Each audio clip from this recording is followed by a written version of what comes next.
السلام علیکم ورحمۃ اللہ وبرکاتہ۔ اعوذ باللہ من الشیطان الرجیم، بسم اللہ الرحمن الرحیم۔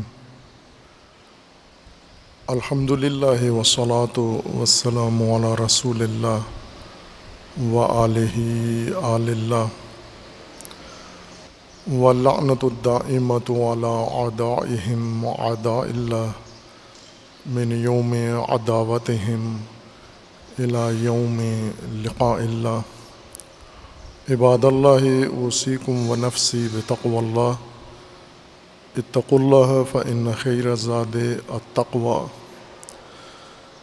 بندگان خدا، آپ سب کو اور اپنے نفس کو تقوی الہی کی وصیت کرتا ہوں، تقوی الہی کی نصیحت کرتا ہوں، تقوی الہی کی جانب دعوت دیتا ہوں اور تاکید کرتا ہوں کہ اپنی زندگی تقوی کے مطابق بسر کریں، تقوی کے زیر سایہ زندگی گزاریں، تقوی کی بنیاد پر نظام زندگی قائم کریں، معاملات زندگی، امور زندگی، تعلقات زندگی، کسب و کار، یہ سب تقوی کی بنیاد پر اور تقوی کی اساس پر قائم ہوں۔ حق تعالیٰ نے انسانی زندگی کے تحفظ کے لیے حفاظتی تدبیر مقرر فرمائی ہے، جس کا عنوان تقوی قرار دیا ہے، اور اسی نظام کے اندر اور اسی تدبیر کے ذریعے انسان محفوظ ہے۔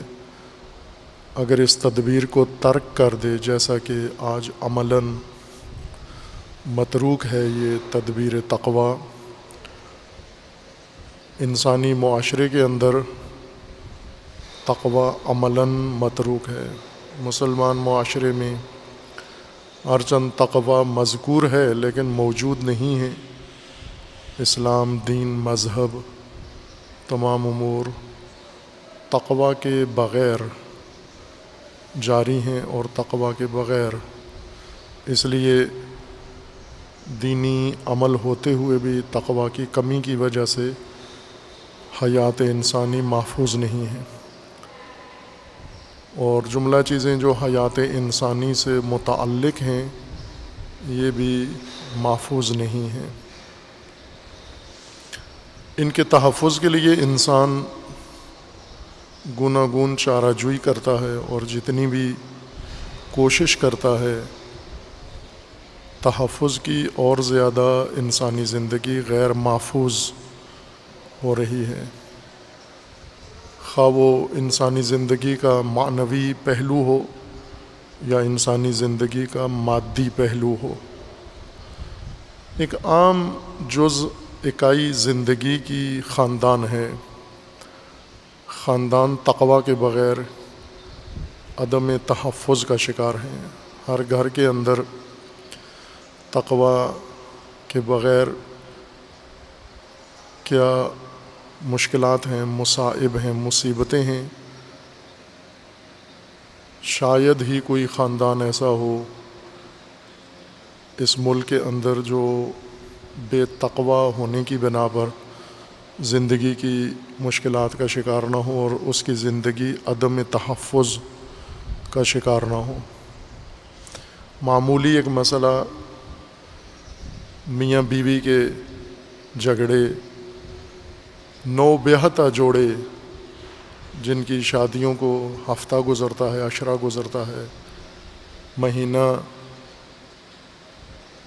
2 مہینے گزرتے ہیں، ان کی زندگیوں میں ایسی پیچیدگیاں پیدا ہو جاتی ہیں، ایسی مشکلات پیدا ہو جاتی ہیں جو پورے خاندان کو، بڑے خاندان کو الجھا دیتی ہیں اور پریشان کر دیتی ہیں۔ یہ سب ان کی جڑیں اگرچہ ہم تلاش کرتے ہیں، بعض اوقات خاندان کے اندر جھگڑا ہوتا ہے تو ہم مرد کو متہم کرتے ہیں، بعض اوقات عورت کو ذمہ دار قرار دیتے ہیں، بعض اوقات میکے کو ذمہ دار قرار دیتے ہیں، بسا اوقات سسرال کو ذمہ دار قرار دے رہے ہوتے ہیں، لیکن یہ توجہ نہیں کرتے کہ سب ذمہ دار ہیں اور سب کی غلطی ہے، اور بنیادی غلطی یہ کی ہے کہ زندگی کا نظام، گھریلو نظام تقوی کی اساس پر قائم نہیں کیا ہوا، خواہشات، مفادات اور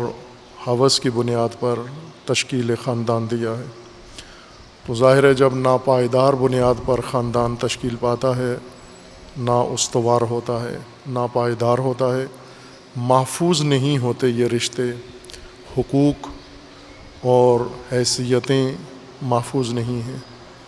چونکہ اللہ تعالیٰ نے تقوی کے بغیر اگر یہ ہماری تدبیریں اور ٹامک ٹوئیاں اگر مؤثر ہوتیں اور ان کے ذریعے انسانی زندگی کو تحفظ ملتا تو اللہ تعالیٰ یقیناً ان تدبیروں کو قرآن میں تحفظ کے طور پر ذکر فرما دیتا، لیکن ایسا نہیں ہوا چونکہ ان کے اندر کوئی تاثیر نہیں ہے۔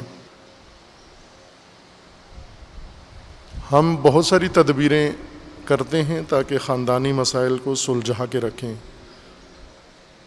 قرآنی تدبیر کو چھوڑ کر، تقوی کو چھوڑ کر ہر باقی اہتمام کرتے ہیں۔ اگر یہ ہماری کوششیں مؤثر ہوتیں انسانی زندگی کے تحفظ میں تو یقیناً قرآن میں ان کو ذکر کر دیا جاتا، اللہ ان کو حکم بنا کر، نظام بنا کر، ماموریت بنا کر ذکر فرما دیتا قرآن میں کہ ان پر عمل کرو۔ ان سب کا ذکر قرآن میں نہیں ہے، وہ تدبیریں جو ہم کرتے ہیں اس وجہ سے نہیں ہیں چونکہ یہ مؤثر نہیں ہیں، ان کے ذریعے حیات انسانی کو تحفظ نہیں ملتا، کسی بھی شعبے کو، خصوصاً جو حیات کی بنیاد ہے، سماجی حیات کی، خاندان، اس کو تحفظ نہیں ملتا، تقوی سے تحفظ ملتا ہے۔ تقوی کی تدبیر کی خود ایک بنیاد ہے، تقوی امارت ہے، تدبیر ہے۔ اس تدبیر کی بنیاد اللہ تعالیٰ نے قرآن کریم میں ذکر فرمائی ہے اور وہ صراط مستقیم ہے۔ انسان صراط مستقیم پر آئے پھر تقوی کی توقع رکھ سکتا ہے۔ اگر صراط مستقیم سے نکل جائے، باہر ہو جائے، خارج ہو جائے اور پھر ساری دنیا کی، سارے جہان کی تدبیریں کرتا رہے، اس کی زندگی کا کوئی شعبہ محفوظ نہیں ہوگا، اولاد محفوظ نہیں ہوگی، رشتے، تعلقات محفوظ نہیں ہوں گے، روابط محفوظ نہیں ہوں گے، حقوق محفوظ نہیں ہوں گے، حیثیات، حدود محفوظ نہیں ہیں۔ صراط مستقیم کو ایک بڑا خطرہ لاحق ہے اور وہ سبل کا ہے۔ انسان مومن جس کے لیے، جس کی زندگی کے لیے اللہ نے صراط مستقیم کو مقرر فرمایا ہے، ساتھ ہی خطرے کی نشاندہی کر دی ہے کہ صراط کے دائیں بائیں ایسے سبل ہیں جو صراط ہی کی مانند دکھتے ہیں، نظر آتے ہیں اور صراط نہیں ہیں، گمراہی کے راستے ہیں۔ سورہ مبارکہ انعام کی آیا 153 میں اللہ تعالیٰ کا فرمانا ہے وَأَنَّ هَذَا صِرَاطِي مُسْتَقِيمًا فَاتَّبِعُوهُ، یہ میرا سیدھا مستقیم راستہ ہے تمہاری زندگی کے لیے، اس کی پیروی کرو، اس کی اتباع کرو، اس کے اوپر قائم رہو، اس کے اوپر جمے رہو، اس سے ہٹنا نہیں ہے، دائیں بائیں نہیں ہونا اس سے۔ وَلَا تَتَّبِعُوا السُّبُلَ، اس صراط کے علاوہ تمہیں سبل بھی نظر آئیں گے دائیں بائیں، ان کی پیروی نہیں کرنا کسی صورت میں، کوئی چیز بہانہ اور عذر بنا کر ان سبل پر نہیں چلنا، ان کی اتباع نہیں کرنا۔ فَتَفَرَّقَ بِكُمْ عَنْ سَبِيلِهِ، وہ سبل تمہیں اپنے پروردگار کے راستے سے، اپنے مالک و خالق کے راستے سے متفرق کر دیں گے، پراکندہ کر دیں گے، منتشر کر دیں گے، دور کر دیں گے۔ ذَلِكُمْ وَصَّاكُمْ بِهِ لَعَلَّكُمْ تَتَّقُونَ، یہ وصیت ہے تمہارے پروردگار کی جانب سے تمہیں، تم سب کو، ذالکم، یہ سب تمہارے لیے وصیت ہے تمہارے رب کی طرف سے، وصاکم بہی، جو تمہیں وصیت کر رہا ہے، اور اس وصیت کو پختہ طریقے سے محفوظ رکھو کہ صراط پر چلنا ہے، سبل پر نہیں چلنا۔ جیسے آج کل وبا کے سلسلے میں عوام عملاً اس طرح سے عمل کرتے ہیں کہ گویا کسی قسم کی کوئی بیماری، وبا، خطرہ نہیں ہے، اور یہ احساس لوگوں کے اندر حکومت نے ایجاد کیا ہے کہ پاکستان کے اندر یہ خطرہ گویا ختم ہو گیا ہے، لہٰذا عملی طور پر، عملی زندگی میں لوگوں نے گھریلو طور پر یہ حساسیت چھوڑ دی ہے۔ اب یہاں جامعہ کے اندر محدود سا ماحول ہے، ظاہر ہے تمام پبلک کا آنا جانا نہیں ہے، محدود رفت و آمد ہے۔ یہاں بھی میں مشاہدہ کرتا ہوں کہ پہلے حساسیت تھی تھوڑی بہت، اور وہ اب ختم ہو گئی ہے۔ اب باقاعدہ ہاتھ ملاتے ہیں ایک دوسرے سے اور گلے ملتے ہیں ایک دوسرے کے، سماجی فاصلے مراعات نہیں کرتے، ہاتھوں کو جراثیم کش محلول سے پاک نہیں کرتے، یعنی یہ تاثر دیتے ہیں کہ ختم ہو گئی، آئی تھی ایک جھونکا اور ختم ہو گیا ہے۔ عملی طور پر حکومت نے نظر انداز کر دیا ہے وبا کو، اور عوام نے اسے یقین کر لیا ہے کہ کوئی خطرہ نہیں ہے۔ ہو بہو یہی کام ہم نے قرآن کریم کے تذکرات اور قرآن کریم کے انذار اور اعلان خطر کے مقابلے میں یہ رویہ اپنایا ہے کہ کسی قسم کا صراط مستقیم کو یا انسان مومن کو کوئی خطرہ نہیں ہے۔ قرآن کریم کا اصرار ہے اللہ تعالیٰ کا کہ خطر ہے، صراط مستقیم پہ آنے والوں کو خطر ہے، خطرے میں ہیں، اور وہ خطرہ ہے ان کے لیے سبل کا، مختلف قسم کے راستوں کا اور راہوں کا، جو صراط کے دائیں بائیں موجود ہیں، اور ان صراط کے بانیان بھی ہیں ان سبل کے، انہوں نے عمدن صراط مستقیم کے، اللہ کی راہ کے دائیں بائیں یہ خط کھینچے ہیں، یہ راستے بنائے ہیں، اور انہیں صراط کے مشابہ بنایا ہے دھوکے کے لیے، اور عوام اور مومنین اس خطرے سے مکمل طور پر اجنبی ہو کر اور بے احتیاط ہو کر یہ تشخیص نہیں دیتے کہ ہم سبل پر ہیں یا صراط پر ہیں۔ اس طرف کوئی بھی اپنا معائنہ نہیں کرتا، تشخیص نہیں دیتا، حساس نہیں ہے کہ کہیں ایسا تو نہیں کہ میں عمر بھر دیکھا دیکھی، خاندان کی دیکھا دیکھی، بزرگوں کی دیکھا دیکھی، آبا و اجداد کی دیکھا دیکھی اور دوسرے طبقات کی دیکھا دیکھی، بھیڑ چال کے تحت میں بھی سبل پر چل رہا ہوں، صراط شروع سے سمجھ میں نہیں آیا آخر عمر تک۔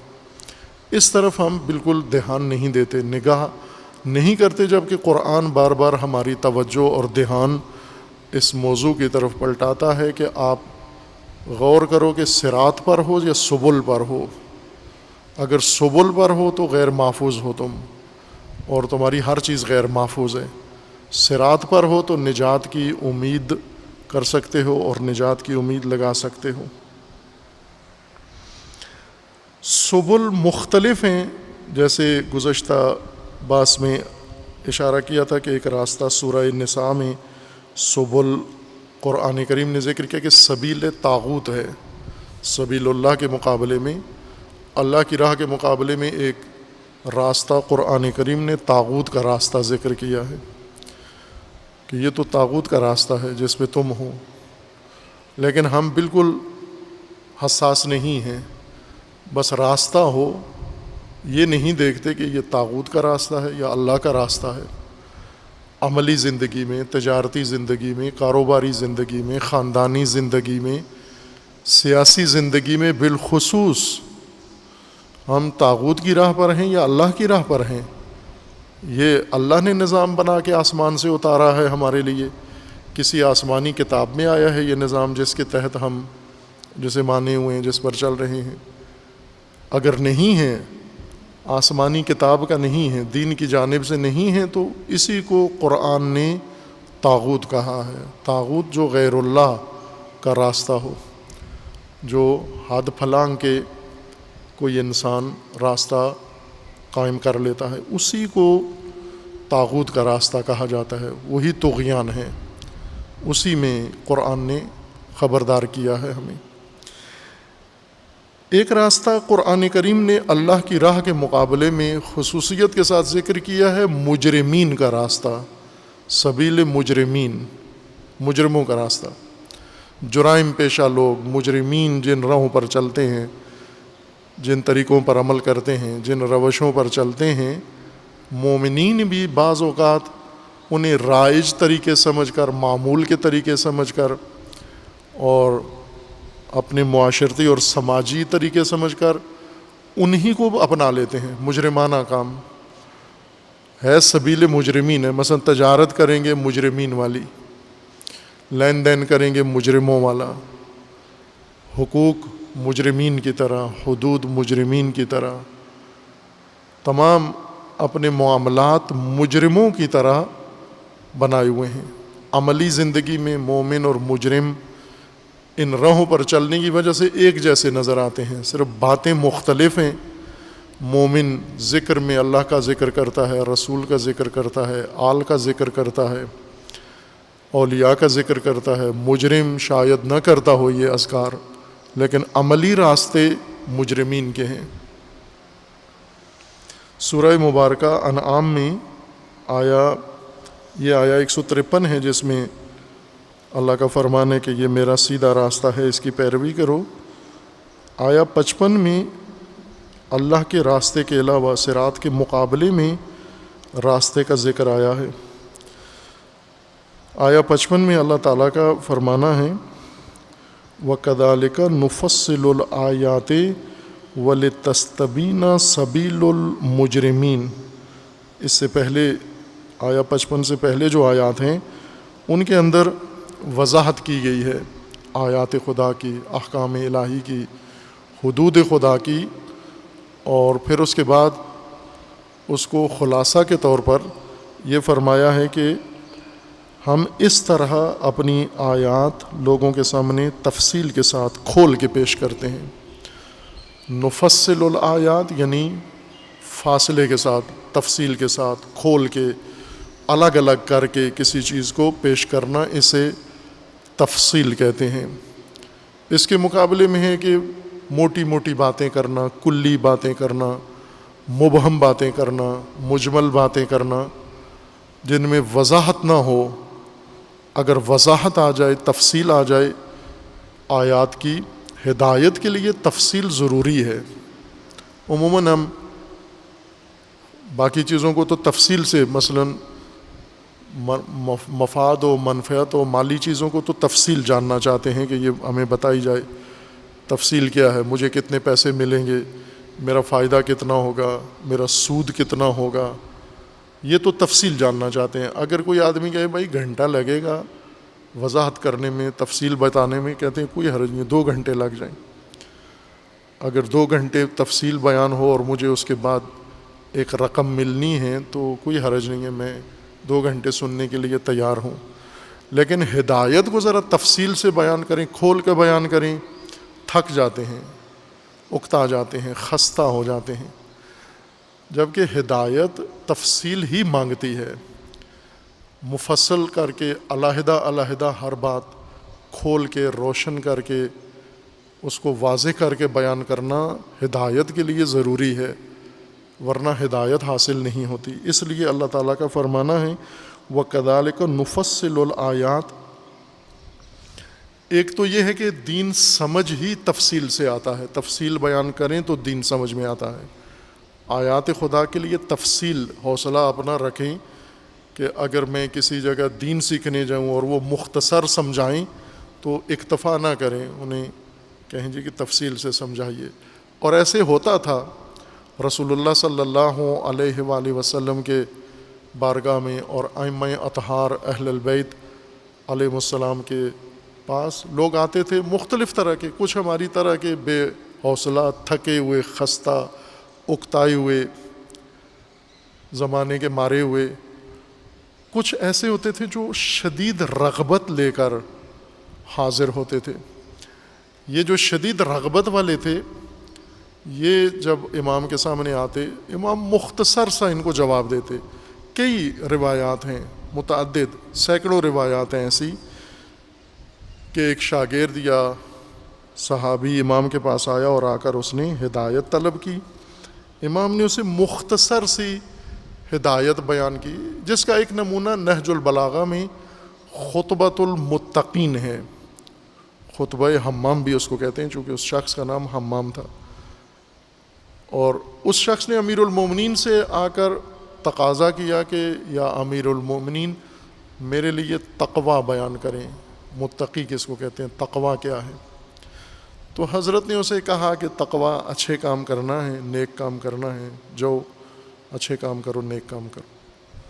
تو اس نے کہا کہ یہ تو نہ ہوئی بات, مجھے تو مزید چاہیے, یہ تسلی نہیں ہو رہی ہے. تھوڑا سا 2 جملے حضرت نے اور بڑھا کے بیان کر دیے کہ اچھے کام کرو, نیک کام کرو, خدمت کرو, منظم رہو. تو ہلا نہیں اپنی جگہ سے اور کہنے لگا کہ مجھے تفصیل بیان کریں. پھر جب محسوس کیا امیر المومنین علیہ السلام نے کہ نفس آمادہ ہے, دل تیار ہے, لوہا گرم ہے, سننا چاہتا ہے, رغبت ہے اس کے اندر, بیزار نہیں ہے, تھکا ہوا نہیں ہے, اکتایا ہوا نہیں ہے, بار بار گھڑی نہیں دیکھ رہا, تو پھر شروع کر دیا تقوی بیان کرنا, متقین کے اوصاف. وہ اگر خطبہ ابھی پڑھا ہوں میں فقط نہج البلاغہ سے تو 1 گھنٹہ لگتا ہے صرف اس کو پڑھ کے ترجمہ کرنے میں. ایک آدمی کے لیے یہ خطبہ حضرت نے بیان کیا. اور خطبے کا اثر یہ ہوا کہ جب اس نے توصیف سنی تقوی کی حقیقت متقین, تو آخر میں روایت میں لکھا ہے کہ وہیں پر اس کی چیخ بلند ہوئی, فریاد نکلی, چیخ نکلی اور وہیں پہ گر کے روح قبض ہو گئی اور اپنے رب سے جا ملا. امیر المومنین نے فرمایا مجھے اسی چیز کا ڈر تھا, اس سے یہی خوف تھا مجھے کہ یہ ہو جائے گا اس کے ساتھ. اس کو 2 جملوں پہ امیر المومنین نے کہا کہ اکتفا کرو جو یہ تقوی ہے, زندہ بھی رہتا اگر 2 جملے سن کے چلا جاتا, لیکن کہا مجھے تفصیل چاہیے. ایک فائدہ یا ہدف و مقصد تفصیل کا دین کی وضاحت ہے, سمجھ ہے. اجمالی طور پر مختصر کلپس, ان سے کبھی بھی دین نہیں سمجھ میں آئے گا. یقین جان لو اگر آپ شارٹ کٹ سن رہے ہو, کلپس سن رہے ہو, مختصر باتوں پہ اکتفا کر رہے ہو تو گمراہی ہے, یہ دین نہیں ہے, ہدایت نہیں ہے. ہدایت حاصل کرنا چاہتے ہو تو تفصیل, جس طرح قرآن میں تفصیل ہے, روایات میں تفصیل ہے, علماء کے فرامین میں تفصیل ہے, آپ بھی تفصیل پسند بنو, کلپس پسند نہ بنو, مجمل پسند نہ بنو, مختصر پسند نہ بنو, تفصیل پسند بنو. کہ ہر چیز الگ الگ کھول کے ہمارے لیے کھول کے بیان کرو. لیکن یہاں پر اس آیہ کریمہ میں تفصیل دین کا ایک اور ہدف قرآن نے ذکر کیا ہے. وہ کیا ہے کہ اگر دین تفصیل سے کھول کے وضاحت سے علیحدہ علیحدہ کر کے بیان نہ کیا جائے, اس کا ایک بہت زیادہ نقصان ہے, اور وہ یہ ہے کہ اللہ کا راستہ اور مجرموں کا راستہ, طاغوت کا راستہ مخلوط ہو جاتے ہیں. اگر اللہ کا راستہ کھول کے نہ بیان کیا جائے, کھولے بغیر اگر ذکر کر دیا جائے, مختصر بیان کیا جائے, کلپس فقط اس کے بیان کیے جائیں, شارٹ کٹ بیان کیا جائے. بعض اپنی مہارت سمجھتے ہیں کہ 2 منٹ میں ہم بیان کر دیتے ہیں, بات کر دیتے ہیں. ایران میں ایک عالم دین ہے, وہ باقی لوگوں کو سرزنش بھی کرتے ہیں, جو مفصل گفتگو کرتے ہیں وہ باقاعدہ ناراض ہوتے ہیں اور ان کی مذمت کرتے ہیں کہ آپ لوگوں کا وقت ضائع کرتے ہو, 2 منٹ سے زیادہ تقریر نہیں کیا کرو. اور وہ خود کہتے ہیں میں 2 منٹ میں یہ بیان کر لیتا ہوں, وہ بیان کر لیتا ہوں. قرآن کریم میں اس روش کو پسند نہیں کیا گیا. کہ اگر آپ کھول کے وضاحت کر کے، تفصیل کا مطلب لمبی بات کرنا نہیں ہے، تفصیل کا مطلب کھول کے بیان کرنا، علیحدہ علیحدہ کر کے بیان کرنا، فرق بیان کرنا، وضاحت کرنا، ہر مفہوم کو روشن کرنا، اس کو تفصیل کہتے ہیں۔ اس کے مقابلے میں اجمال ہے کہ کلی بات کرنا، مبہم بات کرنا، گول مول بات کرنا، لپٹی ہوئی بات کرنا، لفافے میں بات کرنا، جس کا جو کئی معنی نکالے جا سکیں، اس طرح کی بات کرنا، یہ مجمل گوئی ہے۔ مجمل باتوں کا، موٹی موٹی باتوں کا اور اس طرح کی تبلیغ یا تبیین کا نتیجہ یہ ہوتا ہے کہ سبیل خدا اور سبیل مجرمین مکس ہو جاتے ہیں، مخلوط ہو جاتے ہیں۔ لوگوں کو یہی نہیں معلوم ہوتا کہ اللہ کا راستہ کون سا ہے اور طاغوت کا راستہ کون سا ہے، مجرموں کا راستہ کون سا ہے۔ سورہ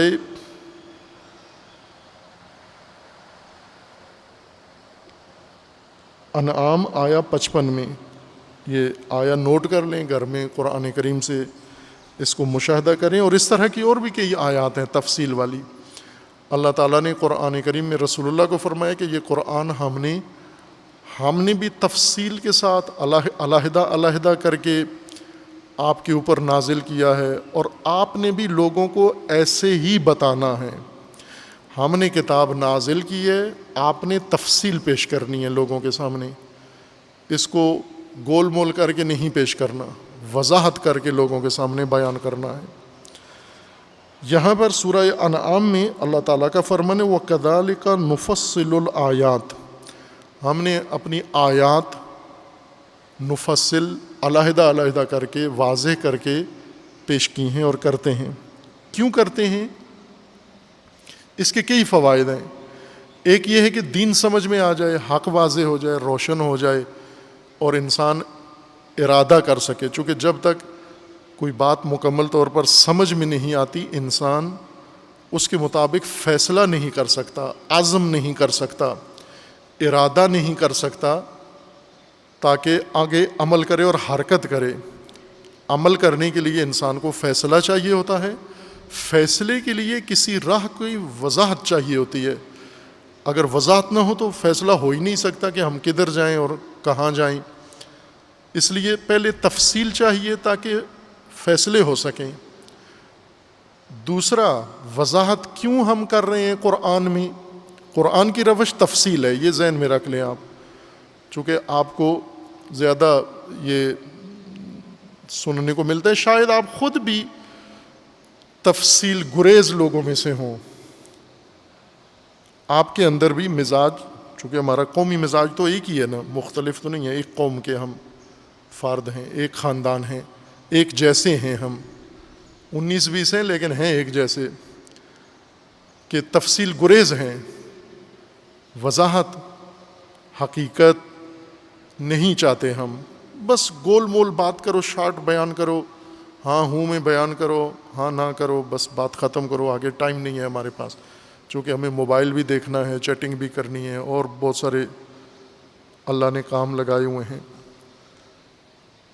کار جہاں دراز ہے ہمارا، چونکہ یہ ٹیکنالوجی، یہ آئی ٹی، یہ انٹرنیٹ، یہ موبائل، یہ واٹس ایپ، یہ فیس بک، یہ سارا ہم ہی نے چلانا ہے۔ اگر ہم نہ ہوئے تو وہ مخلوق بیکار بیٹھی رہے گی۔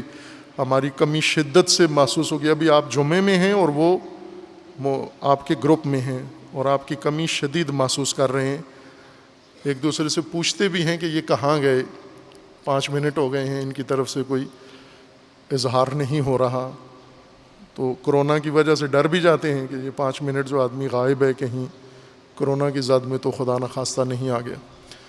تو یہ کار جہاں دراز ہے آپ کا، ہم بھی ممکن ہے تفصیل گریز انسان ہوں، اس شخص کی طرح جس نے ایک خطبہ امیر المومنین سے کہلوا دیا اور قیامت تک، صدیوں تک اتنا بڑا ذخیرہ تقویٰ کی وضاحت کا بے نظیر خطبۃ المتقین فوق العادہ خطبہ ہے۔ انشاءاللہ اللہ تعالیٰ نے توفیق دی، زندگی ہوئی، اس باعث قرآنی کے ساتھ ہم خطبہ تقویٰ نہج البلاغہ سے بھی عرض کریں گے۔ وہاں محسوس ہوگا آپ کو کہ کیا چیز ہے خطبۃ المتقین. یہ ایک تفصیل پسند شخص کی ہمت ہے کہ اس نے امیر المومنین سے یہ خطبہ کہلوا لیا, اصرار کیا. امیر المومنین نے 2 یا 3 دفعہ مختصر جواب دیا, وہ قانع نہیں ہوا. کہا میں تو موبائل بند کر کے آیا ہوں, میں تو سارے رابطے کنیکشن کاٹ کے آیا ہوں, تقویٰ سمجھنے آیا ہوں. تو آپ مجھے 2 جملے کہہ رہے ہیں جاؤ تو مجھے آپ سمجھتے دوسروں کی طرح ہوں, میں بھی بیزار ہوں. چونکہ امیر المومنین کو معلوم ہو جاتا تھا کہ یہ بیزار ہیں, جب میں بات کرتا ہوں تو ان کے چہروں سے نگاہوں سے لگتا ہے کہ یہ پسند نہیں کرتے. گویا امیر المومنین نے یہ سارے خطبے, لکھا بھی ہے بعض مفسرین نے, معاصرین نے بھی لکھا ہے, قدیم مفسرین نے نہج البلاغہ نے لکھا ہے کہ امیر المومنین نے جس طبقے کے سامنے, جس قوم کے سامنے یہ خطبے بیان کیے ہیں وہ اس سطح کے نہیں تھے. یعنی دوسرے لفظوں میں وہ یہ کہنا چاہ رہے تھے کہ امیر المومنین نے ٹھونسے ہیں یہ خطبے ان کے اوپر, ورنہ انہوں نے رغبت سے طلب نہیں کیے تھے. عملاً ان خطبوں کے آثار بھی ان میں نظر نہیں آئے. ابھی بھی ایسا ہی ہے, یہ خطبات موجود ہیں لیکن ہماری زندگیاں حکمت علی کے مطابق نہیں ہیں. یعنی آج بھی رغبت اس طرح سے پیدا نہیں ہوئی. کریں یہ اپنے اندر اللہ سے طلب کریں, یہ رزق دعا طلب کرتے ہیں نا آپ, یہاں حوضے میں ہر روز صبح و شام یہ دعا طلب کی جاتی ہے, مناجات امام زمانہ اجل اللہ تعالی فرجہ الشریف. اللہم ارزقنا توفیق الطاعہ و بعد المعصیہ و صدق النیہ و عرفان الحرمہ. یہ اے اللہ میرا رزق قرار دے, اطاعت کو میرا رزق قرار دے, معصیت سے دوری کا رزق عطا فرما, کرامت کا رزق عطا فرما, معرفت کا رزق عطا فرما. اللہم ارزقنا. خوب یہ رزق مانگے اپنے اللہ سے کہ خدایا, طالب علموں کے لیے اس میں دعا ہے, عوام کے لیے, عورتوں کے لیے, ہر ایک میں ہے, علماء کے لیے ہے کہ اے پروردگار اللہم ارزقنا علی العلماء, علماء کے لیے علماءنا, ان کو کیا زہد, ہمارے علماء کو زہد عطا فرما, نصیحت کا رزق عطا فرما, ناصح بنا ان کو اور زہد ان کو عطا فرما. ان کے دلوں سے محبت دنیا باہر نکال دے اے پروردگار. یہ عام لوگوں کی دعا ہے. امام زمانہ تعلیم دے رہے ہیں کہ لوگوں روزانہ دعا کرو, پاکستانیوں دعا کرو امام زمانہ کی یہ دعا کہ خدایا ہمارے علماء کے دلوں سے محبت دنیا باہر نکال دے اور ہمارے علماء کو نصیحت کی توفیق عطا فرما, رزق عطا فرما. وعلی المتعلمین بالجہد والرغبہ, جہد, جہاد, کوشش, زحمت, ہمت اور رغبت. طلاب کو رغبت عطا فرما, یہ بے رغبت لوگوں کے اندر رغبت عطا فرما.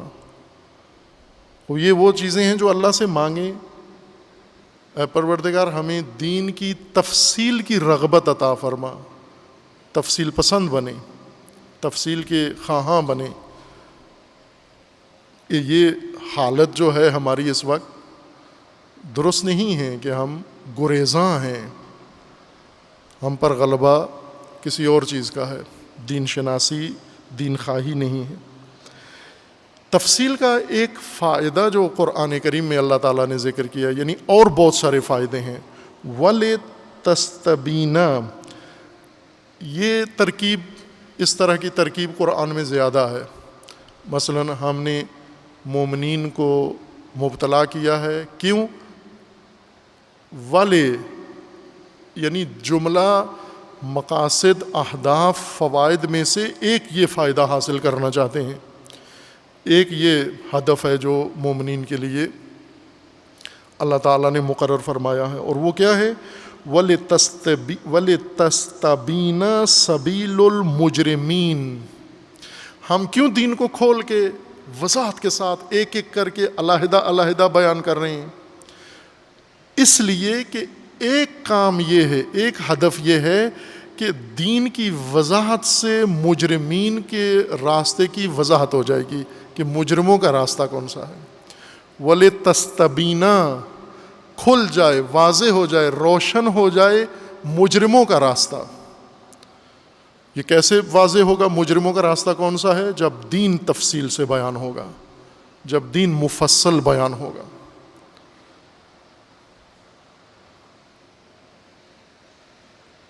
آپ غور فرمائیں کہ صراط اصل بات ہماری تقویٰ میں ہے۔ تقویٰ اللہ کی تدبیر ہے، حفاظتی تدبیر، حفاظتی نظام ہے۔ اس تدبیر کے عملی ہونے کے لیے، قائم ہونے کے لیے صراط مستقیم پہ ہونا ضروری ہے۔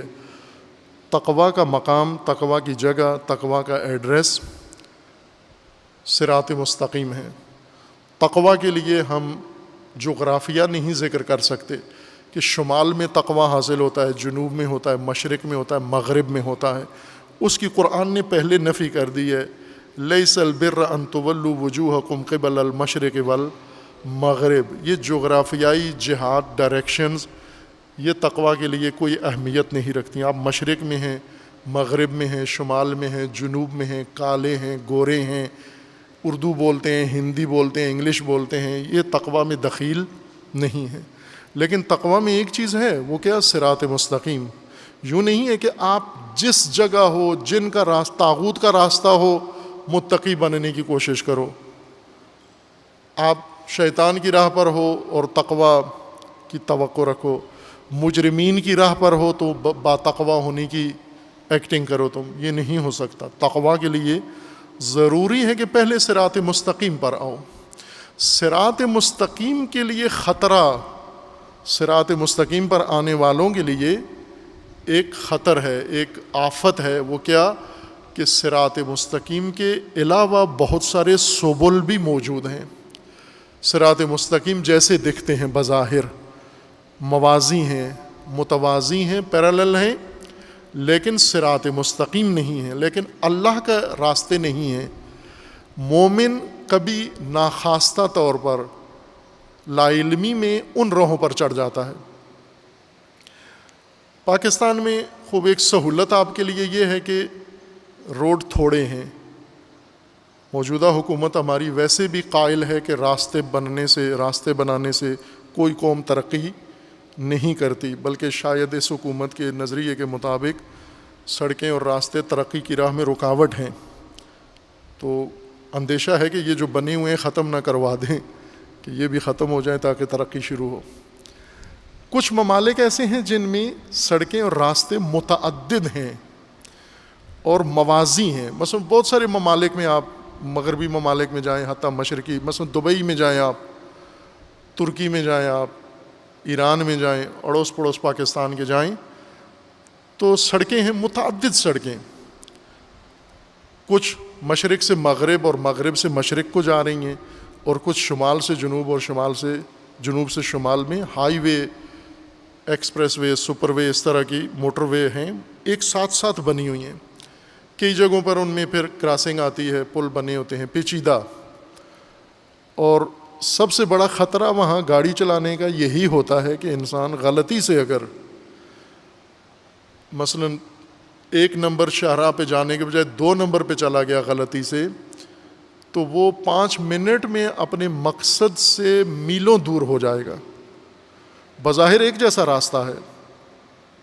کچھ لوگ ہوتے ہیں نا جو تعلیم یافتہ نہیں ہوتے، اگر تعلیم یافتہ بھی ہوں تو بھی غیر تعلیم یافتہ کی طرح انہوں نے نشانیاں رکھی ہوتی ہیں کہ یہاں سے ایک گول پل تھا جہاں سے مڑنا تھا، وہ گول پل جہاں بھی آتا ہے مڑ جاتے ہیں، یہ نہیں دیکھتے کہ یہ کون سا گول پل ہے، کس سڑک کا ہے، کس شاہراہ کا ہے، اور پھر مڑتے ہی کہاں سے کہاں جا پہنچتے ہیں۔ جہاں بھی راستے کثرت سے ہوں اور موازی ہوں، وہاں خطرہ ہے گمراہی کا، وہاں خطرہ ہے ضلالت کا۔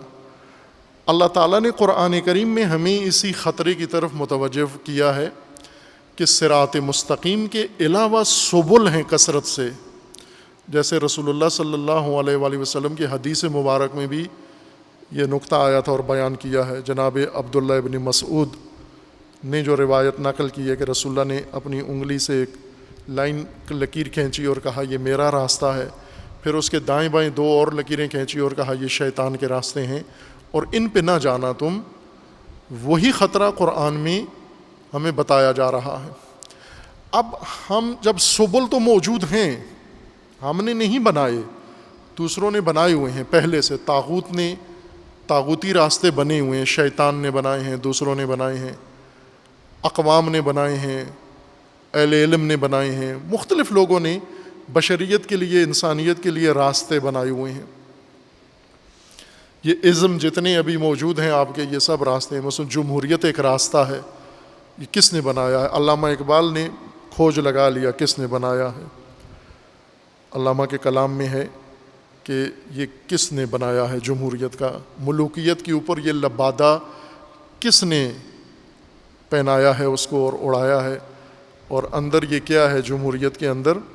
ابلیس کی مجلس شورا میں ہے، اور اس کے علاوہ بھی چند جگہوں پر علامہ اقبال نے جمہوریت کی وضاحت کی ہے۔ خوب، اب آپ توجہ کریں کہ اللہ کا ایک راستہ ہے، مثلا سیاسی طور پر اللہ کا راستہ ایک ہے، ہر جگہ ایک ہی راستہ ہے اللہ کا، اور اس کا ایک ہی مصداق ہے۔ سیاسی راستہ اللہ نے مومنین کے لیے، تمام بشریت کے لیے، آدم سے لے کر قیامت تک ایک سیاسی راستہ بنایا ہے۔ وما امرنا الا واحدہ، ہمارا امر ایک ہے، کئی راستے نہیں بنائے، ایک صراط، وہ ہے امامت، ایک سیاسی راستہ۔ ابراہیم کی امت ہو امامت، موسیٰ کی امت ہو امامت، عیسیٰ کی امت ہو امامت، نوح کی امت ہو امامت، خاتم الانبیاء کی امت ہو امامت، اور خاتم الانبیاء کے بعد کا زمانہ ہو تو بھی امامت، قیامت تک ایک نظام ہے امامت۔ یہ صراط مستقیم ہے، یہ واحد راستہ ہے اللہ کا۔ لیکن اس کے موازی اور سبل ہیں، امامت کے ساتھ ملوکیت، امامت کے ساتھ دستوریت، امامت کے ساتھ جمہوریت، امامت کے ساتھ قبائلیت، امامت کے مقابلے میں، اب یہ سارے راستے تاریخ میں وجود میں آئے اور آج بھی موجود ہیں۔ مومن کو کیا کرنا ہے؟ ابھی مومن کو اللہ کی راہ پر قائم رہنا ہے تاکہ باتقوا ہو سکے، محفوظ ہو سکے۔ ہر راہ پر باتقوا نہیں ہو سکتا۔ مثلا ایک سوال ہے طلاب کے لیے، علماء کو تو جسارت نہیں کی جا سکتی، عوام کو زحمت بھی نہیں دینا مناسب ہوتا، دونوں طبقات قابل احترام ہیں۔ طلاب کے لیے ایک سوال ہے کہ آپ تحقیق کریں، قرآن سے تحقیق کریں، سنت رسول اللہ سے تحقیق کریں، عقل سے، فلسفہ سے تحقیق کریں کہ جمہوریت میں انسان باتقوا ہو سکتا ہے؟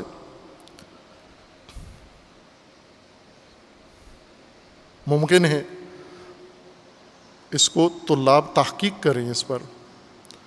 طلاب سارے، طلاب مدرسہ و طلاب حوزہ و طلاب دانشگاہ و طلاب کالج و سائنس کے طلاب و آرٹس کے طلاب و سارے مراد طلاب ہیں، چین کے طلاب ہوں یا ہند کے طلاب ہوں، یہ چونکہ طلاب عموماً تحقیق کرتے ہیں، پڑھتے ہیں، اگر موبائل سے ان کو فراغت مل جائے تو ہو سکتا ہے یہ ملوکیت میں تقویٰ ممکن ہے، بادشاہت میں تقویٰ ممکن ہے، چونکہ اللہ کا تو فرمان ہے صرف صراط مستقیم پہ تقویٰ ممکن ہے۔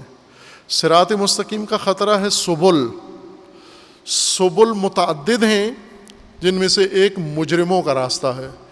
خوب، ہمیں کیسے پتہ چلے کہ ہم دین کی راہ پر ہیں یا مجرموں کی راہ پر ہیں؟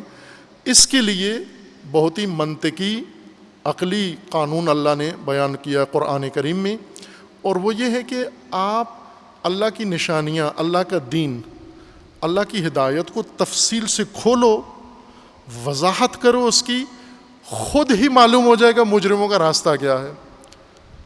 آپ کھولو نا اللہ کا دین کا سیاسی نظام کھولو، دین کا سماجی نظام کھولو، دین کا معاشی نظام کھولو، دین کا تعلیم و تربیت کا نظام کھولو، دین کے عادلانہ عدالتوں کا نظام کھولو، آپ کو خود ہی معلوم ہو جائے گا مجرموں کا راستہ کیا ہے۔ یہ ترجمہ ہے سورہ انعام کی آیا 55 کا، میں دوبارہ پڑھتا ہوں۔ وَكَذَلِكَ، اور ایسے، نُفَصِّلُ الْآيَاتِ، ہم آیات کی تفصیل، وضاحت اس طرح کرتے ہیں، ایسے آیات کی وضاحت کرتے ہیں۔ کیوں؟ آپ کیوں آیات کی وضاحت کرتے ہیں؟ اللہ کے دین کی وضاحت کیوں کرتے ہیں؟ الگ الگ کھول کے تفصیل سے کیوں بیان کرتے ہیں؟ وَلِتَسْتَبِينَ سَبِيلُ الْمُجْرِمِينَ۔ دیگر مقاصد کے علاوہ ایک اہم مقصد اس میں یہ ہوتا ہے کہ مجرموں کا راستہ واضح ہو جائے، وہ مومنوں کو یہ پتہ چل جائے کہ فاسقوں کا راستہ کون سا ہے، مومنوں کو یہ پتہ چل جائے کہ بنو امیہ کا راستہ کون سا ہے۔ اگر غور کریں ہم اپنی زندگیوں میں اور اپنے کاموں میں، تو بہت سارے بنو امیہ کے قائم کیے گئے اصول پر آج مومنین عمل پیرا ہیں۔ وہ طرز زندگی، وہ طرز سیاست جو بنو امیہ نے جس کے نقوش ترسیم کیے تھے، قائم کیے تھے، ان کے اوپر مومنین بھی چل رہے ہیں۔ لکیر انہوں نے کھینچی، فقیر مومن بن گیا اس کا۔ یہ وضاحتیں کب ہوں گی؟ کیوں بعضوں کو چڑ ہے کہ دین کی وضاحت نہ کریں، جیسا گول مول جا رہا ہے جانے دیں؟ بعضوں کو سخت الرجی ہے، چڑ ہے، ان کے نزدیک یہ سب سے بڑی غلطی ہے۔ کیوں وضاحت کرتے ہیں؟ یہ چھپی ہوئی چیزیں، دبی ہوئی چیزیں، مدفون چیزیں، یہ کیوں کھولتے ہیں؟ انہیں پتہ ہے کہ ان کے کھولنے سے ہی مجرموں کا راستہ واضح ہوگا، مجرمین کی راہیں روشن ہوں گی۔ تکرار کر رہا ہوں، سورہ انعام آیا 55، خود جا کے دیکھ لیں۔ پتہ تو ہونا چاہیے نا کہ مجرموں کے کون سے راستے ہیں، ہر ایک کے علم میں ہونا چاہیے، نہ کہ جرم کرنے کے لیے بلکہ ان سے محفوظ رہنے کے لیے۔ اور اللہ تعالیٰ نے وہ حکمت بیان کر دی ہے کہ مجرموں کے راستے کے لیے الگ سے PhD نہیں کرنا پڑتی، مجرمین کے راستوں کو سمجھنے کے لیے دین کو تفصیل سے پڑھ لو، مجرمین کی راہیں خود واضح ہو جاتی ہیں۔ خوب اللہ تعالیٰ انشاءاللہ ہم سب کو، تمام مسلمین کو و تمام مومنین کو دین کی حقیقت کو سمجھنے کی توفیق عطا فرمائے انشاءاللہ۔ اللہ تعالیٰ ہمیں اپنے صراط و سبیل پر، اس معین واحد راہ پر چلنے کی توفیق عطا فرمائے اللہ تعالیٰ۔ اور پروردگار ہمیں سبیل طاغوت، سبیل شیطان، سبیل مجرمین اور سبیل دیگر جو قرآن نے ذکر کی ہیں، جن کی وضاحت ہوگی آپ کے سامنے، ان سب سبل سے خداوند تبارک و تعالی ہمیں محفوظ فرمائے اور ان سے دور رہنے کی توفیق عطا فرمائے انشاءاللہ۔ اعوذ باللہ من الشیطان الرجیم، بسم اللہ الرحمن الرحیم۔ انا اعطیناک الکوثر فصل لربک وانحر ان شانئک هو الابتر۔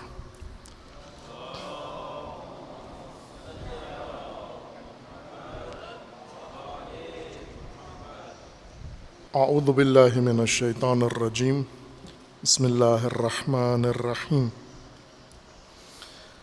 الحمد للہ والصلاة والسلام علی رسول اللہ وآلہ آل اللہ، سیما علی امیر المؤمنین علی ابن ابی طالب علیہ الصلاۃ والسلام، و فاطمۃ الزہرا سیدۃ النساء العالمین، والحسن والحسین سیدی شباب اہل الجنہ و صبطی الرحمہ، و علی ابن الحسین و محمد ابن علی و جعفر ابن محمد و موسیٰ ابن جعفر و علی ابن موسیٰ و محمد ابن علی و علی ابن محمد والحسن ابن علی والحجت ابن الحسن القائم المنتظر المہدی، حجج اللہ علی عبادہ و امناؤہ فی بلادہ، واللعن علی اعدائہم اجمعین من الآن الی قیام یوم الدین۔ عباد اللہ اوصیکم و نفسی بتقوی اللہ، اتقوا اللہ فإن خیر زاد التقوی۔ بندگان خدا، آپ سب کو اور اپنے نفس کو تقوی الہی کی وصیت کرتا ہوں، تقوی الہی کی نصیحت کرتا ہوں اور تقوی الہی کی تاکید کرتا ہوں و دعوت دیتا ہوں کہ اپنی زندگی تقوی کے مطابق بسر کریں، تقوی کے زیر سایہ زندگی گزاریں۔ حق تعالیٰ نے تقوی انسانی زندگی کی تحفظ کی تدبیر کے طور پر مقرر فرمایا ہے، اور اس تدبیر کے لاگو کرنے اور نافذ کرنے کے لیے اہتمام فرمایا ہے، مفصل اہتمام ہے۔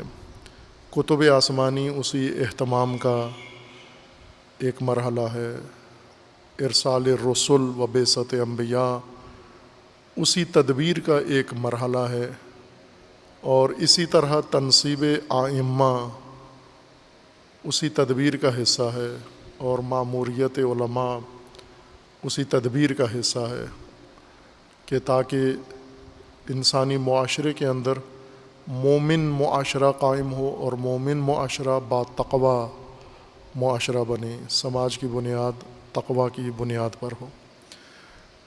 ان عملی اقدامات میں سے جو تقوی کے قیام کے لیے امت با تقوی بنانے کے لیے اللہ تعالیٰ نے حکم دیا ہے، وہ نماز جمعہ ہے، روز جمعہ اور نماز جمعہ۔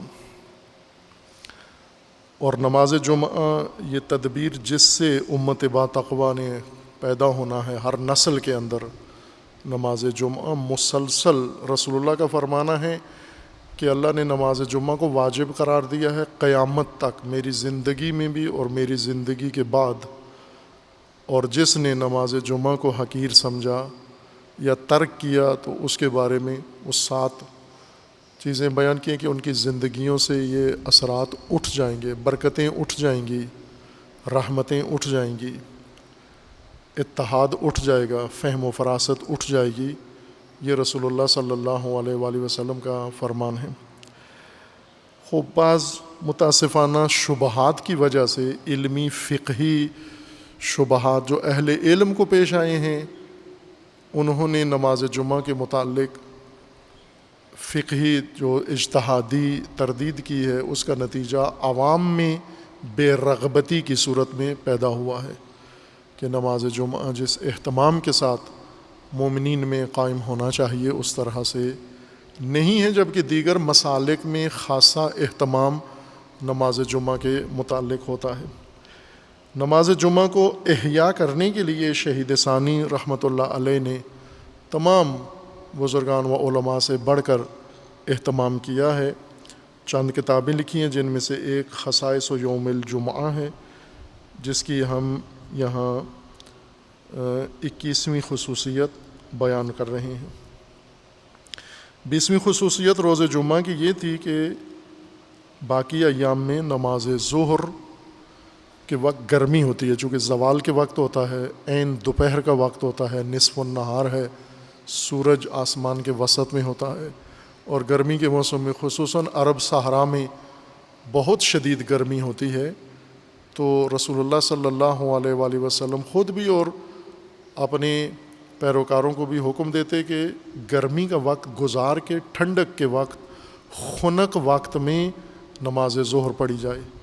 ترجیح دیتے تھے کہ گرمی میں نہ پڑھیں، چونکہ آسودگی نہیں ہوتی، توجہ نہیں ہوتی، گرمی اتنی شدید ہوتی ہے، سوائے روز جمعہ کے، کہ روز جمعہ رسول اللہ ابراد نہیں کرتے تھے، یعنی نہ خنک وقت کا انتظار کرتے تھے اور نہ اسے ترجیح دیتے تھے کہ نماز جمعہ اگر شدید گرمی ہے اسی حالت میں پڑھا جائے، شدید گرمی کے اندر ہی۔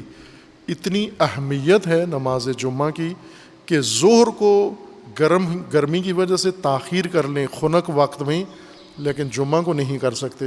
نماز جمعہ کو وہیں پر آپ نے قائم کرنا ہے جو اس کے لیے وقت مقرر کیا گیا ہے۔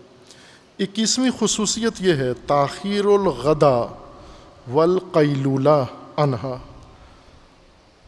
2 چیزیں جمعہ کے بعد حتماً انجام دیں مومنین۔ اہل لاہور کے لیے سخت ہیں لیکن باقی شاید عمل کر لیں ان پر۔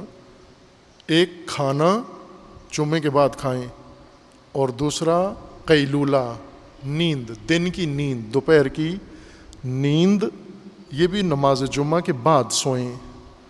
رسول اللہ صلی اللہ علیہ وآلہ وسلم دونوں کام نماز جمعہ کے بعد کیا کرتے تھے، یعنی کھانا بھی جمعہ کے بعد کھاتے تھے اور آرام بھی، استراحت۔ یہ دن کی نیند کو قیلولہ کہتے ہیں، اور تاکید ہے، مستحبات میں سے بھی ہے، خصوصاً گرم علاقوں میں اور لمبے دنوں میں دن کو انسان تھوڑا سا استراحت کر لے، صحت کے لیے بھی بہت مفید ہے مختصر، زیادہ نہیں، 1 سے لے کر 1.5-2 گھنٹے تک دن کی نیند انسان کو چست کر دیتی ہے، صبح کی خستگی دور ہو جاتی ہے اور بعد الظہر کی فعالیت کے لیے انسان آمادہ ہو جاتا ہے۔ اور ویسے بھی وہ شدید گرمی کا وقت ہوتا ہے، اس میں کوئی فعالیت یا کام ہو بھی نہیں سکتا۔ یہاں اب زمانہ الٹ ہو گیا ہے، بجلی کے آنے کی وجہ سے دن رات کے اوقات میں تناسب ختم ہو گیا ہے۔ رات کو جو بہت جلدی سونے والے ہیں 12-1 بجے سوتے ہیں، یہ ارلی سونے والے ہیں، ورنہ باقی صبح سوتے ہیں، دن بھر سوتے ہیں، 11-12 بجے اٹھتے ہیں، صبح ہوتی ہے ناشتہ کرتے ہیں، پھر ٹھیک گرمی کے وقت دوپہر کو جا کے دکان کھول لیتے ہیں کہ جب گاہک بھی پگھل رہا ہوتا ہے اور ہر چیز، اس وقت جا کے دکان پہ جا بیٹھتے ہیں۔ یہ غیر متعادل طریقہ ہے۔ خنک اوقات میں فعالیت زیادہ ہوتی ہے، تو جمعے کا بھی یہی دستور ہے کہ روز جمعہ آپ صبح اٹھیں، تیاری کریں جمعے کی۔ اس زمانے میں دور سے، آج کل تو موٹر سائیکل گاڑیاں ہیں، جلدی آ جاتے ہیں، آدھ گھنٹہ پہلے بھی نکلیں تو بھی وقت کے اوپر نماز میں آ جاتے ہیں۔ پہلے گھوڑے اونٹ پر یا پیدل چلنا پڑتا تھا اور پورا آدھا دن لگ جاتا تھا جمعہ میں پہنچنے کے لیے، لہٰذا وہ نماز صبح پڑھ کے جمعہ کے لیے روانہ ہو جاتے تھے اور زوال کے وقت مسجد میں پہنچتے تھے، پھر نماز جمعہ ہوتی اور پھر اس کے بعد واپس اپنے گھروں کو شام مغرب کے وقت پہنچ جاتے تھے۔ بعد میں آئے گا یہ حکم خصوصیت جمعہ میں کہ عصر تاکیداً رسول اللہ جمعہ کے ساتھ ملا کے پڑھا کرتے تھے نماز عصر۔ کیوں؟ اس لیے کہ وہ جو دور سے آنے والے لوگ تھے، وہ اگر عصر پڑھ کے جائیں، مثلا نماز جمعہ ہو گئی ہے، نماز جمعہ کے بعد عصر تک انتظار کیا جائے اور وہ عصر رسول اللہ کے پاس پڑھ کے، رسول اللہ کے پیچھے امامت رسول اللہ میں پڑھ کے پھر گھروں کو واپس جائیں تو آدھی رات کو پہنچنا ہوتا تھا انہیں۔ اس لیے رسول اللہ نے تاکید کے ساتھ عصر کو جمعہ کے ساتھ ملایا ہوا تھا۔ جو ہی جمعہ ختم ہوتا فوراً عصر پڑھتے اور لوگ روانہ ہو جاتے اپنے اپنے علاقوں میں اور شام مغرب تک پہنچ جاتے تھے۔ جمعہ کے دن خصوصیت کے ساتھ آپ کھانا بھی جمعہ کے بعد کھائیں، دوپہر کا کھانا، والقیلولہ عنہا، نماز جمعہ کے بعد قیلولہ کریں، پہلے نہ کریں۔ پہلے جو کھانا کھا آتے ہیں تو جمعہ میں بھی وضو بچانا بھی مشکل ہو جاتا ہے ان کا، نیند میں ہوتے ہیں، غنودگی میں ہوتے ہیں، وہ گردن کہیں جا رہی ہوتی ہے، سر کہیں جا رہا ہوتا ہے، تو ظاہر ہے ایک جھونکا بھی اگر نیند کا آ گیا آپ کو تو وضو ختم ہو گیا آپ کا۔ بعض یہ سمجھتے ہیں کہ نیند میں اگر انسان کی ہوا خارج ہو تو وضو ٹوٹتا ہے، نہ، ہوا خارج ہونا الگ عامل ہے وضو ٹوٹنے کا، نیند آ جانا الگ مستقل ذریعہ ہے وضو توڑنے کا۔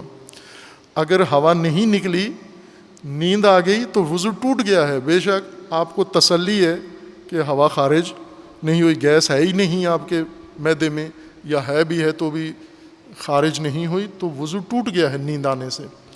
نیند وضو کو ختم کر دیتی ہے۔ ظاہر کھانا کھا کے آئیں گے جمعے کے تو حتماً نیند ٹوٹ جاتی ہے، پھر وضو ٹوٹ جاتا ہے۔ تاخیر الغداء والقیلولہ عنہا، عن سہل بن سعد، یہ راوی ہیں، روایت نقل کرتے ہیں، ما کنا نقیل ولا نتغدى، ہم نہ سوتے تھے اور نہ کھانا دن کا کھاتے تھے، الا بعد الجمعہ، جمعہ کے بعد کیا کرتے تھے، جمعہ کے بعد جا کے کھانا کھاتے اور نماز جمعہ کے بعد جا کر سوتے تھے۔ وَكُنَّا نُصَلِّي مَعَ النَّبِي صلی اللہ علیہ وآلہ وسلم، اور ہم نماز جمعہ دائماً رسول اللہ کے ساتھ پڑھا کرتے تھے، مع النبی الجمعہ، كُنَّا نُصَلِّي مع النبی الجمعہ ثم تكون القائلہ، پھر رسول اللہ بھی جا کر استراحت فرماتے تھے۔ بعض دیگر روایات میں ہیں، ازواج رسول اللہ سے مروی ہیں یہ روایات، کہ رسول اللہ جمعہ پڑھ کے آتے اور پھر ہلکا سا کھانا تناول کرتے اور پھر آرام فرماتے دن کو۔ 22ویں خصوصیت یہ ہے، الثانیہ والعشرون، قراءۃ الفاتحہ والاخلاص والمعوذتین سبعا سبعا، روز جمعہ کے جو مستحبات ہیں، فضیلت ہے جن قرآن کے حصوں کے پڑھنے میں کہ قرآن جمعہ کے دن افضل ہے، پڑھیں، قرآن زیادہ پڑھیں. اور خصوصیت کے ساتھ سورۃ الفاتحہ نماز جمعہ میں تو پڑھی جاتی ہے، فاتحہ بھی اور سورہ بھی، یہ اس کے علاوہ ہے. جمعہ کے بعد نماز جمعہ جب ختم ہو عصر پڑھنے سے پہلے آپ ایک فاتحہ پڑھیں، پھر سورہ اخلاص قل هو اللہ احد یہ پڑھیں، والمعوذتین سبعا سبعا، اور معوذتین پڑھیں. معوذتین یعنی قل اعوذ برب الفلق اور قل اعوذ برب الناس 7 مرتبہ یہ پڑھیں، یہ افضل ہے. یہ سبعا سبعا سب کے لیے، یعنی 7 دفعہ فاتحہ، 7 دفعہ قل هو اللہ احد، 7 دفعہ قل اعوذ برب الفلق اور 7 دفعہ قل اعوذ برب الناس. وفی الحدیث من قرأها بعدها كذلك حفظ من مجلسه ذلك الى مثله. روایت میں ہے کہ جو بھی نماز جمعہ کے بعد یہ صورتیں پڑھے اس ترتیب کے ساتھ، ایک دفعہ بھی پڑھ دو، توفیق ہے تو 7 دفعہ پڑھ دو. روایت میں ہے کہ جس انسان نے نماز جمعہ کے بعد یہ عمل کیا، یہ آیات پڑھیں، یہ صورتیں، تو وہ محفوظ ہو گیا ہے، اسی مجلس میں اس کی زندگی محفوظ ہو گئی ہے، اس کا دین ایمان محفوظ ہو گیا ہے، اگلی اسی جیسی محفل مجلس تک، یعنی اگلے جمعے تک اس کو تحفظ دے دیا گیا ہے. اب آپ ان سور کے اندر، ان آیات الہیہ کے اندر جو ہم اللہ سے طلب کرتے ہیں، اس مضمون کی طرف اگر دھیان ہو تو روزمرہ انہی چکروں میں مبتلا ہوتے ہیں آپ. قل اعوذ برب الفلق من شر ما خلق، اے پروردگار تیری پناہ مانگتا ہوں اندھیرے سے، اور تیری پناہ مانگتا ہوں مخلوق سے، ہر طرح کی مخلوق سے، تمام مخلوق کے شر سے تیری پناہ مانگتا ہوں میں. اب یہ تحفظ کی آیات ہیں. وروى الصدوق ابن بابوی باسنادہ عن ابی عبداللہ علیہ السلام، مرحوم شیخ صدوق رحمۃ اللہ علیہ نقل فرماتے ہیں امام جعفر صادق علیہ الصلوۃ والسلام سے یہ حدیث، قال من قرأ بعد الجمعہ حتى ينصرف الحمد مرة، من قرأ بعد الجمعہ حتى ينصرف الحمد مرة، یعنی نماز جمعہ کے بعد مسجد سے نکلنے سے پہلے، واپسی سے پہلے جس نے سورہ حمد پڑھ لی اور پھر وَقُلْ هُوَ اللَّهُ أَحَدٌ، اور جس نے سورہ یہ توحید پڑھ لی قل هو اللہ احد پوری سورہ 7 دفعہ، وَقُلْ أَعُوذُ بِرَبِّ الْفَلَقِ 7، اور پھر جس نے اعوذ برب الفلق یہ سورہ 7 دفعہ پڑھ لی، وآیت الملک وآیت السخرى، اگر یہ اس نے پڑھ لی آیہ ملک، سورہ مبارکہ آل عمران کی آیہ ہے، آیہ 26 ہے، قل اللہم مالک الملک.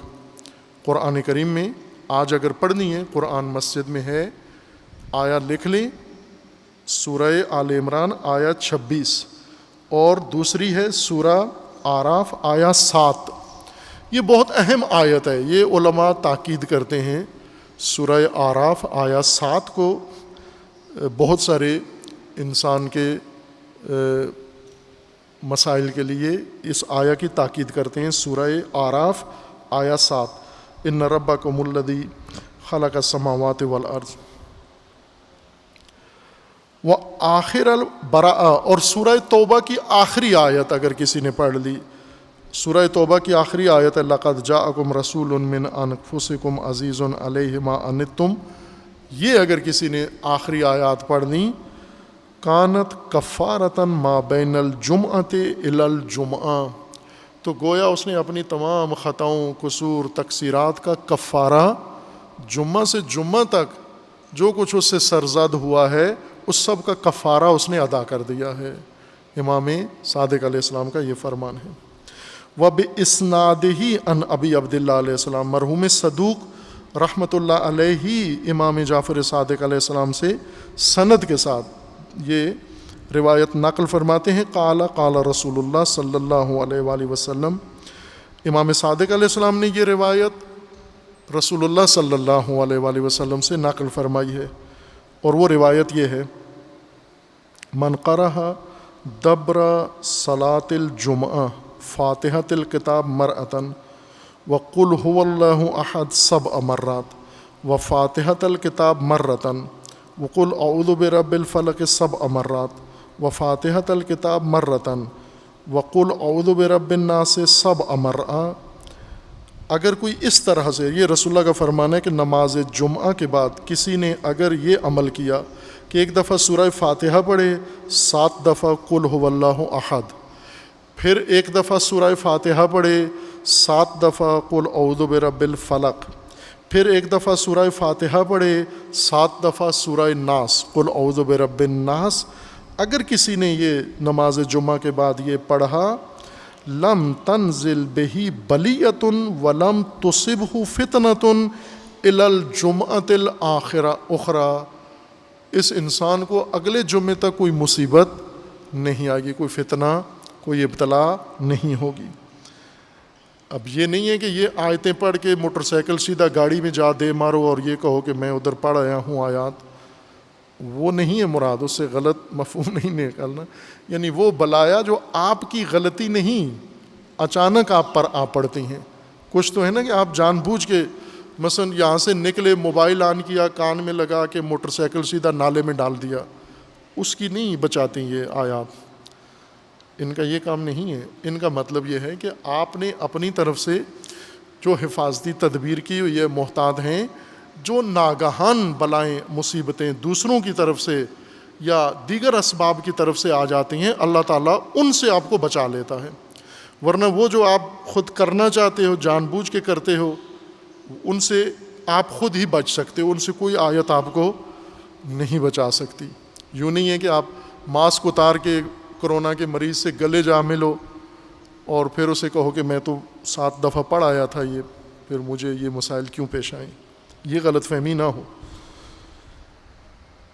فَإِنْ قَالَ، رسول اللہ صلی اللہ علیہ وآلہ وسلم کا فرمانا ہے، فَإِنْ قَالَ اللہم اجعلنی من اہل الجنہ التی حشوها برکۃ وعمارها ملائکہ، اگر کسی نے یہ دعا کر دی جمعہ کے بعد کہ پروردگارا مجھے ان اہل جنت میں سے قرار دے کہ جن کی جنت کے اندر برکت سے بھری ہوئی ہے، اور جس جنت کے معمار ملائکہ ہیں، مع نبینا محمد و ابینا ابراہیم علیہ الصلاۃ والسلام، ہمیں اپنے نبی صلی اللہ علیہ وآلہ وسلم کے ساتھ اور ان کے اب حضرت ابراہیم خلیل کے ساتھ علیہ الصلاۃ والسلام کے ساتھ محشور فرما، جمع اللہ بینہ و بین محمد و ابراہیم فی دار السلام۔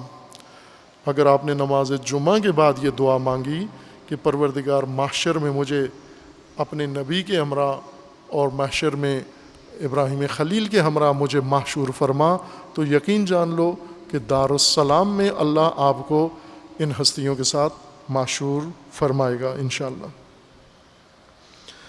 خوب، اس کے بعد ہے الثالثہ والعشرون ان فیہ سعۃ الاجابہ، کہ یہی بات جو ابھی ذکر کی ہے کہ جمعہ کے بعد اگر یہ دعائیں مانگیں، یہ تو خصوصیت کے ساتھ تعلیم دی گئی ہے، رہنمائی کی گئی ہے کہ یہ دعائیں آپ اللہ تعالیٰ سے طلب کریں۔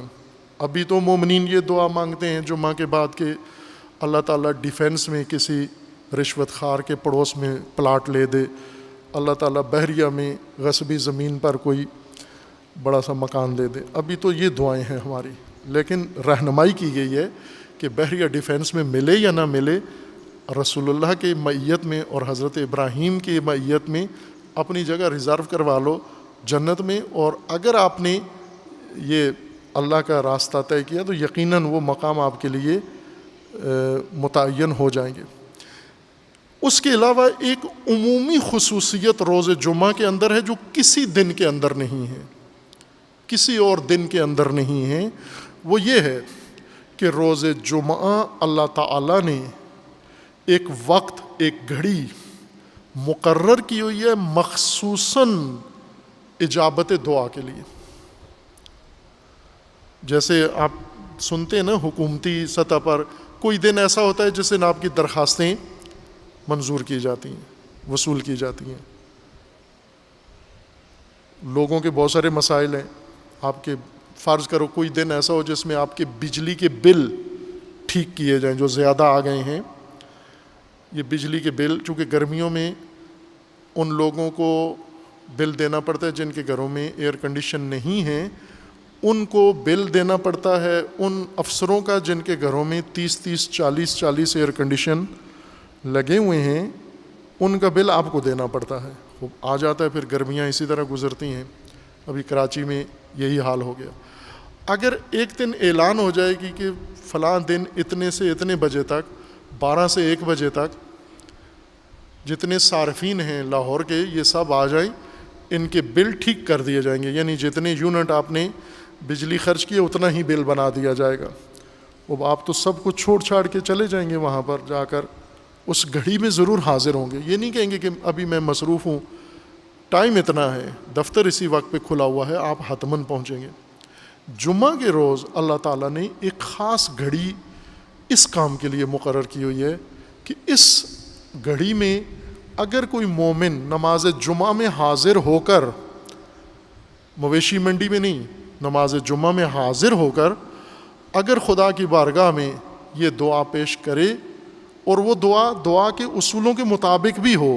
یہ خود ایک علیحدہ باس ہے کہ ہماری اکثر دعائیں دعا نہیں ہوتی بلکہ تجاویز ہوتی ہیں. اب ذرا اول تو ہمیں حق ہی نہیں ہے اللہ کو تجویز دینے کا، اور اللہ کو ضرورت بھی نہیں ہے، بلکہ خود ایک بے ادبی بے احترامی ہے. آپ ویسے کسی کو تجویز، ڈاکٹر کو تجویز دیں کہ ڈاکٹر صاحب یہ لکھ دیں یہ دوائی، وہ قلم منہ پہ مارتا ہے جا کے کہ تجھے کیا پتہ ہے کہ میں تجویز مانگی ہے مثلا مریض یا کوئی دوسرا. آپ تجربہ کر لیں، کیا بھی ہوگا بہت سارے ایسے، کسی کو تجویز دے دیں کہ آپ ایسا کر لیں، مثلا ڈرائیور کو تجویز دیں کہ یہاں بریک اس طرح ماریں، گاڑی اس طرح چلائیں، وہ نیچے اتار دیتا ہے کہ جو تم میرے ساتھ بیٹھو نہیں ڈسٹرب کرتے. وہ اللہ کو تجویز تو نہیں دینی چاہیے ہمیں، یہ اکثر ہم تجاویز دیتے ہیں اللہ تعالیٰ کو. تجاویز نہ ہو، دعا ہو. اگر یہ دعائیں آپ ادب دعا کے ساتھ اور روح دعا کے ساتھ، روح دعا بھی قرآن میں ذکر کی گئی ہے کہ وہ جو قلب مضطر سے جو آرزو نکلتی ہے وہ دعا ہے، وہ دعا پکار کو کہتے ہیں. قلب مضطر سے جو دعا نکلتی ہے وہ اللہ سنتا ہے اور اللہ کے علاوہ کوئی بھی نہیں سنتا. اور اس شنوائی کے لیے دن مقرر ہے، گھڑی مقرر ہے، آن جس میں یقین دلایا گیا کہ حتماً قبول ہے، مضطر لاجواب نہیں رہے گا. مضطر اس آن میں ضرور اجابت پائے گا، اور وہ جمعہ ہے. ان فیہ ساعۃ الاجابہ. 21ویں خصوصیت یہ ہے کہ جمعہ کے دن ایک مخصوص گھڑی، ایک مخصوص وقت، ابھی ذکر آئے گا کون سا وقت ہے، ایک مخصوص وقت ہے صرف اجابت دعا کے لیے، دعا قبول کرنے کے لیے، دعا سننے کے لیے. وفی الحدیث ان رسول اللہ صلی اللہ علیہ وآلہ وسلم یوم الجمعہ ذکر یوم الجمعہ فقال فیہ ساعۃ لا یوافقها عبد مسلم سأل اللہ شیئا الا اعطاہ ایاہ. جمعہ کے دن ایک گھڑی، ایک ساعت، ایک آن ایسی ہے، ایک معین وقت ایسا ہے مختصر سا کہ اس گھڑی اگر کوئی مسلم مومن اپنے رب کی بارگاہ میں پیش ہو جائے اور اپنی درخواست، اپنی حاجت اللہ کو پیش کر دے، سأل اللہ شیئا، یہ ناممکن ہے کہ خدا اس کی دعا کو قبول نہ کرے. لا یوافقها، ناممکن ہے یہ نہ ہو کہ اللہ اس گھڑی مومن کی دعا کو رد کر دے. اس گھڑی ضرور دعا، خوب شکاری بنو اس لمحے کا، اس لمحے میں بیدار رہو، ہوشیار رہو، آگاہ رہو. وہ لمحہ روایت کے اندر ہے. واختلف اہل العلم فی هذه الساعۃ اختلافا کثیرا. اب آگے اہل علم میں بہت اختلاف ہو گیا ہے وہ گھڑی کون سی ہے.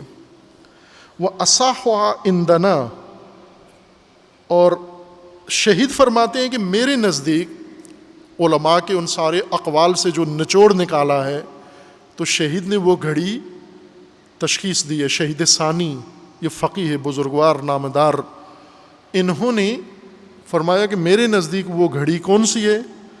وَأَصَحُّهَا، سب سے صحیح قول، سب سے صحیح رائے ہمارے نزدیک یہ ہے کہ انہا من بین فراغ الامام من الخطبۃ الی ان تصطفی الصفوف بالناس. ایک آن یہ ہے کہ جب امام خطبہ ختم کرتا ہے اور مصلی پہ آ کے کھڑا ہوتا ہے اقامہ نماز جمعہ کے لیے اور صفیں بند رہی ہوتی ہیں، یہ وہ مرحلہ ہے، یہ وہ گھڑی ہے جس میں اللہ تعالیٰ وہ ندا مسلم کی قبول کرتا ہے. وَسَاعَةٌ اُخْرَى، اور ایک اور گھڑی بھی جمعہ کے دن ہے، من آخر النہار الی غروب الشمس، رواہ عبداللہ ابن سنان عن صادق علیہ السلام. خوب ظاہر ہے کچھ لوگ اس وقت میں، یہ تو بہت ماہر شکاری چاہیے ہوتا ہے نا، جو شکاریوں کے آج کل تو آپ صرف نیٹ پہ شکار کرتے ہیں اور موبائل پہ، جو وہاں بھی باز نہیں کر پاتے، لیکن جو عملی شکاری تھے جو پرندوں کا یا جانوروں کا شکار کرتے ہیں، کچھ شکاری ایسے ہوتے ہیں جو ہوا میں اڑتے پرندے شکار کرتے ہیں. بلے شاہ انہی لوگوں میں سے تھے. بلے شاہ آسمانی اڑدیاں پھڑدیں، بلے شاہ آسمانی اڑدیاں پھڑدیں، یہ محاورہ ہے. یعنی وہ لمبے دعوے کرنے والے لوگ نا کہ ہم یہ بھی کر دیتے ہیں، ہم یہ بھی کر سکتے ہیں، ہم یہ کیا ہے، ہم نے وہ کیا ہے، ہم اتنا سمجھتے ہیں، ہم اتنا وقت سے پہلے سمجھتے ہیں. بلے شاہ آسمانی اڑدیاں پھڑدیں، جڑا من وچ بیٹھے انہوں پھڑیا ہی نہیں. تو اتنے دعوے کرتا ہے کہ اڑدیاں پھڑدیں، تو جڑا اندر تیرے دل میں بیٹھا ہوا ہے، یعنی تیرا رب، تیرا اس سے کوئی تعلق ہی نہیں ہے. خوب شکاری، بہترین شکاری وہ ہوتا ہے نا، وہ جو اڑتی کو پکڑ لیتا ہے، اڑتے پرندے کو پکڑ لیتا ہے. خوب بعض اوقات بعض اتنے چابک، اتنے تیز نہیں ہوتے. مثلا خطبہ ختم ہوا تو وضو ہی نہیں تھا، خطبہ ختم ہوا ٹانگوں میں درد تھا، خطبہ ختم ہوا اٹھتے ہی دیر لگی، خطبہ ختم ہوا اور کسی مسئلے میں الجھ گئے، اور امام نے اقامت کہہ کے نماز بھی شروع کر دی، وہ گھڑی گئی، وہ شکار کا وقت گیا. اب ختم ہو گیا جمعہ کے دن اور کوئی وقت نہیں ہے، پھر ایک وقت ہے، پھر اللہ کریم ہے. جمعہ ختم ہونے سے پہلے، روز جمعہ ہے، ختم ہونے سے پہلے آخری وقت،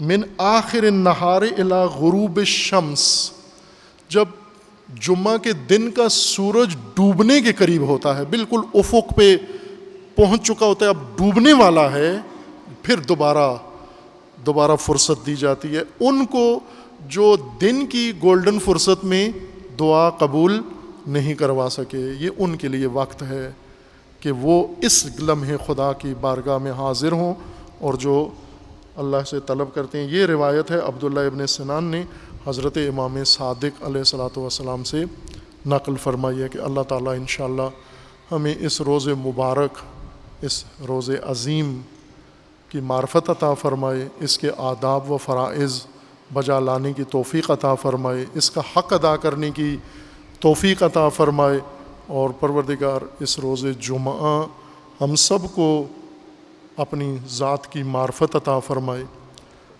خداوند تبارک و تعالی ہمیں اپنے صراط مستقیم کی معرفت عطا فرمائے. پروردگار ہمیں اپنے انبیاء کی اور خصوصاً نبی خاتم کی معرفت عطا فرمائے، اور خداوند تبارک و تعالی ہمیں اپنے اولیاء کی بالخصوص ائمہ اطہار اہل البیت علیہ السلام کی معرفت عطا فرمائے انشاءاللہ. اعوذ باللہ من الشیطان الرجیم، بسم اللہ الرحمن الرحیم. قل هو اللہ احد اللہ الصمد لم یلد ولم یولد ولم یکن لہ کفوا احد.